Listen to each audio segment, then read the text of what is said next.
I want to talk to Raymond. Raymond's calling in from Florida. Pronouns are he, him. And Raymond's wondering where the fear of hell comes from. We kind of touched on this earlier, We Raymond, can but explore what's more. on your mind? Yeah. Yeah. Yeah, sure. I'll just let me make a comment on the previous guy. You guys should Google afterwards a Markov blanket. A Markov Okay. blanket. And what it is it's about how statistics can build up inside of like a little clay shell, and just through stochastic processes can form early prototypes of life-looking things with boundaries around them. Okay, the blanket is like a boundary. And if you look at like a cell, it has a nucleus, and mitochondria has a boundary.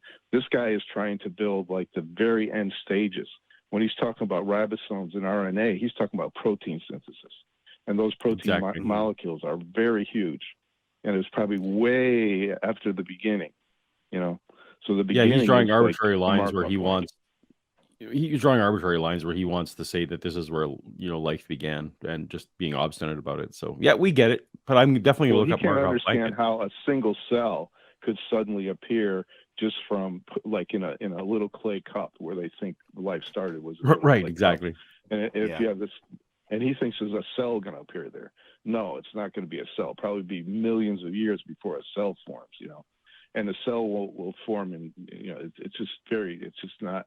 And when he's talking about proteins, RNA with protein synthesis on the ribosome, that's like life is long. It might. The real problem is replication. How do you get across the replication barrier? Right. From some of these, but anyway, it's very interesting. I don't want us to derail the conversation. So, but I would look up Markov blankets. It's all right. Okay, because they're very relevant. I will. And for the record, I brought up the Myers-Briggs experiments with him the last time that he called in, which is just a series of experiments that show that some amino acids can form from literally sludge. And he's just not interested in hearing about it. So, but I want to hear what you want to talk about, Raymond. Okay, sure. And Harvard and MIT also did experiments, because evolution is not really a physical theory. It's not dynamics. It runs on our dynamics, which is the physical dynamics of the world that we have. But they've used other dynamic systems and evolutionary algorithms and shown incredible correlation, like functional machinery coming out of it, things that walk, things that swim, all kinds of things come out of it. They even had diurnal and nocturnal species develop, in their experiments, totally unexpected. They found that the problem they gave when they ran it, in a simulated dynamics, not on our basic physics, but based on a higher level dynamics, where wooden blocks can stick together and move certain ways. And evolution works very well. In fact, if you look at artificial intelligence and the Go machine, the AlphaGo machine, the algorithms underneath that are evolutionary algorithms. That machine learns by evolving its knowledge. And so this thing of evolution doesn't just apply to our physical world. It applies to many possible physical dynamics. And the fact that it wouldn't work in ours is like, he'd have to offer a lot of evidence for that, because it just seems like any dynamics you get that has attraction. If you only have repulsion, like if there was no attractive forces in the universe, it was only repulsion, it would be very hard to evolve structure, because the structure is caused by attraction, So, but all the class of all dynamics that have attraction in them is very wide. You can change our physics around, and you can invent new physics and hypothetical worlds. And when you do, and you program those, and you run evolutionary algorithms on them, you'll be surprised what happens. There's an old game called Life that just runs on a computer thing. That's just amazing what comes out of it, Like little. I think this is why the more sophisticated apologists have actually abandoned the kind of, in my opinion, they've abandoned the ontological argument there, and they've gone basically just to saying the four fundamental constants of the universe, right? The weak nuclear force, the strong nuclear force. Like they've abandoned it down to the fine tuning is limited to those four constants, as opposed to all this other garbage. Because for exactly the things you said, those things demonstrate that it's not impossible, even if we don't know exactly how it happened. But I'm excited to talk about hell. Yeah, it's probable. Yeah. Let's get on track with the hell. Asimov had a equation of what the probability is of life, and he had all these different probabilities in there. And the probability, once you had an Earth in the primordial conditions and shine light on it, he said the probability was 1. In other words, the probability of evolution occurs once you have those physical dynamics all set up in the early Earth. That's 1. It was so high. 1 meaning 100%. You know, so even the people, when they estimate that happening, once you're in the in the right circumstances, it's going to very highly likely it will happen. Cool. But let's go to hell. Sure. But Raymond, we do have a couple other callers that I do want to get to. So if we're going to talk about hell, then let's get to it. You had said that you had after you were an atheist, you had still had this thing nagging you about hell, this hellish thing. You know, I happened to be at a monastery one time, and someone was making photographs of the nuns, and she printed them double exposed in a strange way. And what it was amazing, because you look at her photograph and it's like a horror film. You know, it looks like a horror film, but at the same time, it's of these nuns. You know, so what I realized was that where the horror comes from is something. Are you hearing me right now? I'm getting a beat. Yep. I'm listening. Yeah. Okay. So where the horror comes from is the metaphysics of the world. In other words, the fact that this world, the way it is physically, is not logically necessary. Okay. And so that if you posit God as the cause of this world being the way it is, all right, then his latitude is huge. And if you posit him being the creator of your brain, you know, of your ability to experience, you're experiencing, that's even worse. I mean, you can have, you know, really horrific visions, you know, almost like really, really bad. And the way that happens is you just take the constraints off the world. And that it's not, in a sense, it's not religious. In a sense, it is religious, because there's a whole category of people who believe in God that don't believe in an entity of God, you know, that don't believe that evidence is required for God, because any evidencing at all is evidencing of God, because God is for them the thing that produces evidence. Okay, so what I think happens with in that, why you still stick with the hell, is because the world, in theory, could transform itself into a very, very bad place once you take the physical constraints off it, you know. Right, but is as you said, like, salvation? The opposite. That's not tied to religion, right? Like, you feel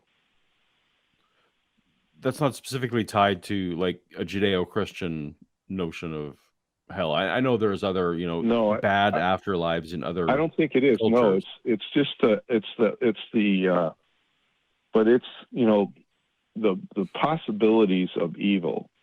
We can see them in places like, there was I'm going to say this on here, but they threw a woman into a group of kids as a graduation ceremony in Africa.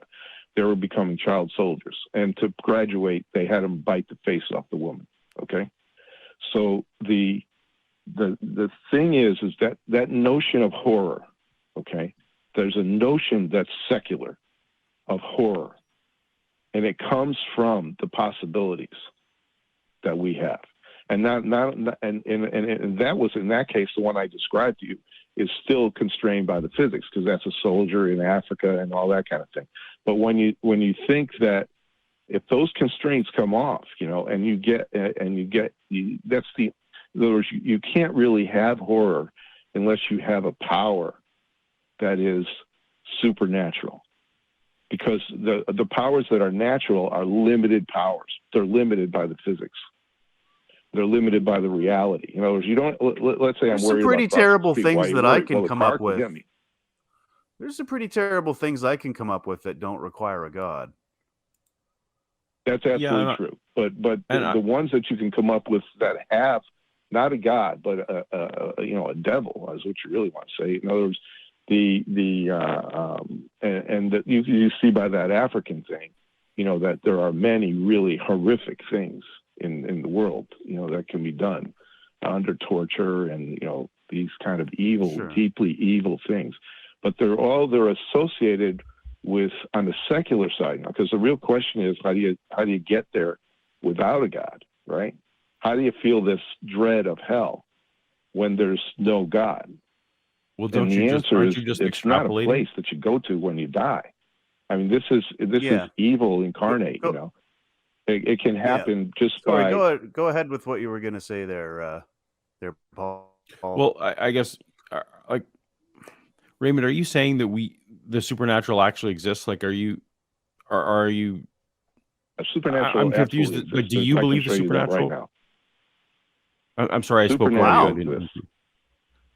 Okay, so this is where I thought maybe easy. The disconnect here. So what you're saying you said you need the supernatural to imagine hell. Now, I don't think that. What I mean by that is just that. Oh, go ahead. I'm sorry. For example, I don't need for unicorns or for like a Pegasus, for example, for there to be flying horses, for me to imagine flying horses, for me to extrapolate, oh, I have a horse and I've seen birds, and man, it would sure be great if my horse flew, right? Like that would be a thing that would be cool. And I can, in my imagination, extrapolate a better horse. And that better horse, Ford took that better horse and made it into a car. So I don't see why I need a supernatural to exist for me to imagine. Okay, let me go ahead. Yeah, let me go into that. Let's take the example you used of the unicorn, okay? Because a unicorn is one horned horse, right? But that's a poor way of understanding a unicorn, okay? Because a unicorn is magical. When you get these pretty little unicorns in purples and pinks, and this is more than just. But is that not just me extrapolating my wishes for what a cool horse, like what a really cool horse would be? Like, not only would a really cool horse have a horn, but because that seems fantastical to me, that maybe that we can personify that even further, and perhaps they have magical powers. Like it doesn't. It's like, for example, are you Superman, the character of Superman? Form. But unicorns are an art form that exposes the metaphysical basis. It's more than just saying that a unicorn exists in our culture now. Our culture of unicorn doesn't mean that there's literally a horse with one horn. If unicorns existing, if you said that to a young girl who's been exposed to a unicorn's actually, oh wow, it has effective content. Okay, and it has positive, affective content. And that affective content, if you look at that basis of what that is, then you will not find it in the physical. Okay, so both the evil of hell, which is definitely effective, also. Right. You can find, if you think of hell. Are you saying that concepts are supernatural? Like a garage. Wait, are you equating that anything that is conceptual is supernatural in your mind? I'm not sure. I don't think so. I don't believe that seems to be what you're describing. Sure. Like the concept of, you seem to be saying that the concept of hell is a supernatural thing. And I'm just trying to figure out if you think that all concepts are supernatural. No. Okay, watch this now. We're not talking about the concept of hell, but the fear of hell. Okay. Now, so when you have the concept of hell, you can be completely not experiencing fear because you believe in the physical constraints of our world, and you know that such a thing doesn't exist. And so there will be no fear of it. Okay? So if you don't have the metaphysics understood of our world, if you do not have that understood, then you're completely absent in your body. Then you will not feel the fear of hell because the hell doesn't exist. Okay, that's what you're going to think. Hell, you might fear cancer. You might fear, you might particularly understand that, but you're not going to fear hell. But if you understand the metaphysics of the world and as Popper said, the physics is continually open to being disproved. Okay, and so our physics is the homogeneity of time. Einstein called it the homogeneity of time. We don't, like not empirically, but not deductively. But Raymond, we are going to have to move on here pretty shortly, but just before we go, I just want to touch on one thing that you said, that you can prove that the supernatural exists right now. So I'm gonna give you one last shot, and I'm gonna make your best case. Okay. Prove to me the supernatural is real right now. Do it right now. Okay, take anything around you right now. Do you see any object around you? You got a cup, or you got a book or something. Take anything around you. I got a lighter. Okay. I got a lighter. And look at it. Look at it and describe what it is. Once you're done describing what it is, you've described its nature. Now describe the fact that it is, and you've now decided something that is not natural. It is supernatural. The fact that what is not a natural fact. The fact that what is not nature.